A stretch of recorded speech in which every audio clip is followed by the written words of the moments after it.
daawadayaal halkani waa Farad TV oo aad kala socon kartaan wararka geeska iyo geyga ay Soomaalidu degto kuwooda ugu muhiimsan.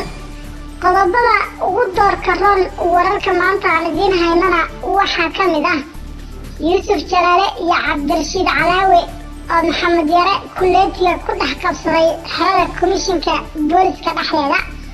Suldaan Fawzi oo ku dalbaroortay Mustafa Cagjar isaga oo weydiiyey meesha looga kala baxsanayo keligii. fadlan haddaad nagu cusub tahay kanaalka subscribe sar gambaleelka furo si aad u hesho xogaha ugu dambeeya. fideogan like sar share dheh oo asxaabtaada la wadaag wixii tala bixin ahna xagga hoose nagu reeb. kusoo dhawaada qodobadii wararka oo tafatiran. wararkana waxaa idinla socodsiinaya anigoo ah Marwe Yusuf.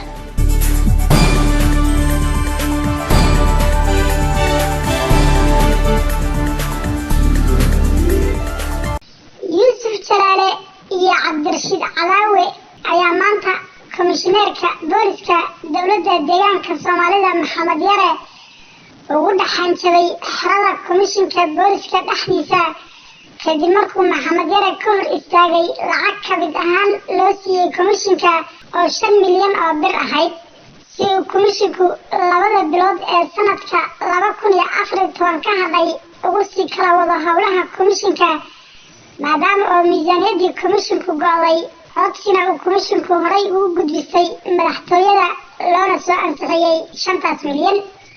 miisaaniyadan oo isugu jirta daaweynta ciidanka raashin iyo dhaqdhaqaaqa xafiiska ayay Yuusuf Jalaale iyo Cabdirashiid Calaawe ka codsadeen komishineer Maxamed Yare inuu u soo saaro oo ay hawada ku kala goostaan maadaama oo meesha lagu kala yaacayo oo xukunkii Mustafa Cagjar u dhammaaday dardaarankii u dambeeyeyna uu si dadban xalay u dardaarmay.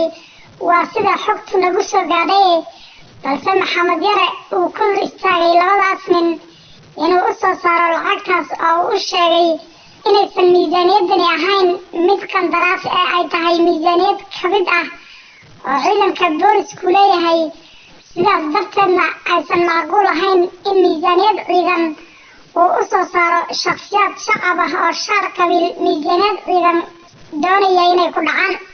haddaba markay xaaladdu gir iyo gir istaagtay oo aad laysu afdhaafay ayuu Yuusuf Jalaale la hadlay Mustafa Cagjar oo ugu dhiibay taleefanka Maxamed Yare wuxuuna Mustafa Cagjar ku amray komishineer Maxamed Yare inuu 4 milyan miisaaniyadaas uga soo saaro labadaas nin ee kala ah Yuusuf Jalaale iyo Cabdirashiid Calaawe.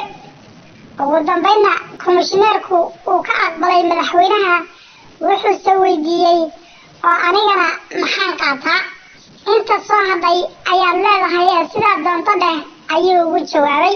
sidaas ayuuna Maxamed Yare ugu yeedhay xisaabiyaha komishinka oo axmaar ah uguna qoray jeeg ay ku qoran tahay lacagtaasi isagoo Maxamed Yare aad u cadhaysan madoobaaday oo aad moodo in adduunkiisii dhammaaday. haddaba waxaan ku wargelinaynaa ciidanka booliska caadiga ah ee magaalooyinka ee hoostaga komishinka booliska dowladda deegaanka Soomaalida in miisaaniyadoodii ka mid ahayd oo 5 milyan oo bir dhan hawada lagu kala goostay. sidaas darteedna loo baahan yahay inay ka falceliyaan.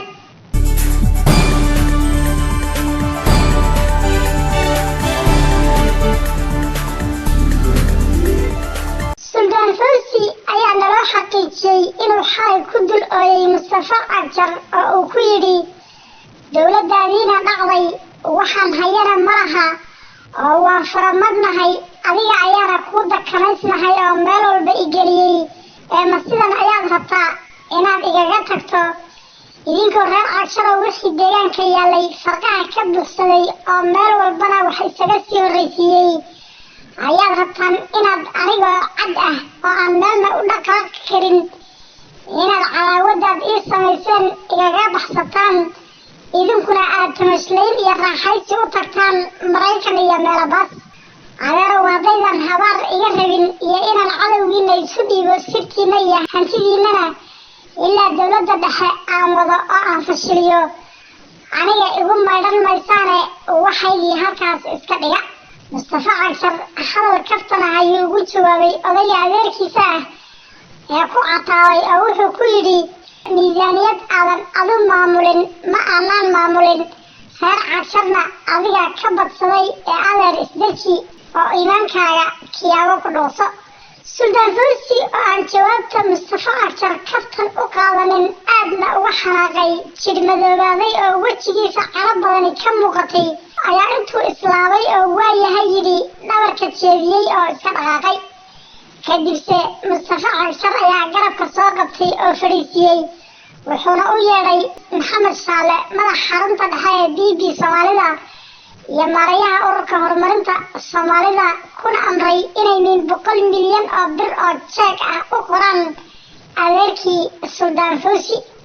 sidaas ayuuna Suldaan Fawzi ku sugaystay lacag 200 oo milyan oo bir ah oo uu ku qaboobay.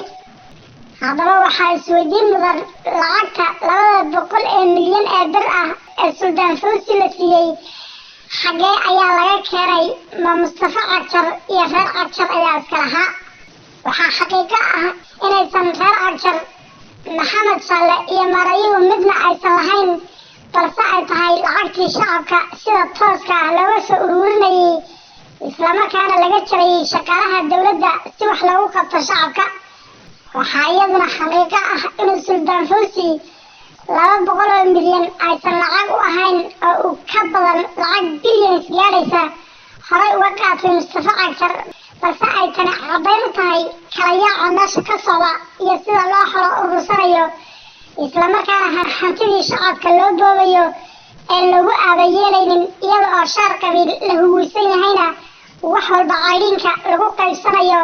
ugu dambeynna ay tahay maalmihii ugu dambeeyey maamulka Mustafa Cagshar uuna eg yahay mid dardaarmay nin walba oo maamulka deegaanka ka mid ahna uu jiha u samaysay qaabkii u baxsan lahaa.